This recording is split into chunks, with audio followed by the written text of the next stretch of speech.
अस्सलामुअलैकुम, आप देख रहे हैं हुरैज़न न्यूज़ HD। खबर शामिल करते हैं साहिवाल से। Deputy commissioner Wajid Ali Shah corona vaccination मुहिम का हदफ हासिल करने के लिए मुतहर्रिक।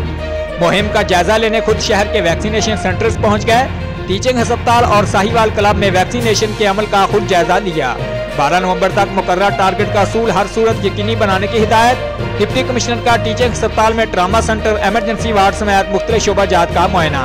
डॉक्टरों, अमला की हाजिरियां और अस्पताल की सफाई चेक की। ज़ेरे इलाज मरीजों, उनके साथ लवाहिकीन से तिब्बी सहूलियात बारे गुफ्तगू। MS को दस्तियाब वसाइल के मुताबिक सर्विस डिलीवरी बेहतर बनाने का हुक्म। डिप्टी कमिश्नर ने dengue ward corona vaccination counter भी चेक किया। तमाम डॉक्टर्स की असामियां पुर की जाएंगी।